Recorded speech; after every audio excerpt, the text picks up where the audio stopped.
Alhamdulillah, magandang araw sa ating lahat. Maipapakita lang ako sa inyo na nagpapatunay na mayroon na talagang akong ganyan. Bumalik sa atin, sobrang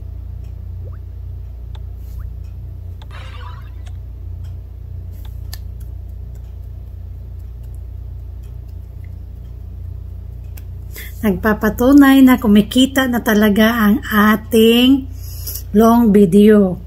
Meron na tayong ads na pinapakita sa atin ni Facebook. Alhamdulillah, maraming salamat sa inyo.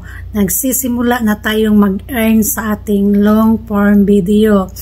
At pakiusap ko sa lahat ng mga taga-QTO, mga kaibigan, supportaran nyo rin ako at panoorin ang mga video ko. At sa mga nag-support na andyan lagi, maraming salamat sa inyong lahat. Pagpatuloy nyo lang at magtutulungan lang tayo. Sino din yung nag-follow sa akin ay tutulungan ko din. Ganun lang ang gagawin natin as a content creator, lalong-lalo na sa nagsimula pa. At ang may papapayo ko lang, talagang huwag tayong susuko, lalaban tayo lagi bilang content creator. Dahil kapag panghinaan ka ng loob, mawala ang pinaghirapan mo. Nasimula na natin, so bakit tayo susuko? Kailangan talaga lakas ng loob. Kahit hindi man araw-araw mag-upload, pero at least meron kang isang long form video na ilalagay. Tapos sa Reels, ako wala pa naman akong kinikita sa Reels, mga stars pa lang. Pero alhamdulillah, nakapag-ipon-ipon tayo ng konti. Maraming salamat. Ang lahat ng ito, ng aking pagsisikap ay para sa mga kapatiran natin. Kaya't hindi ako sumusuko dahil ang iniisip ko, paano na yung lumalapit sa akin na humingi ng tulong kung hindi ko ipagpatuloy ito. Kaya't anuman ang mga pinaghirapan ko, ito na yung bunga.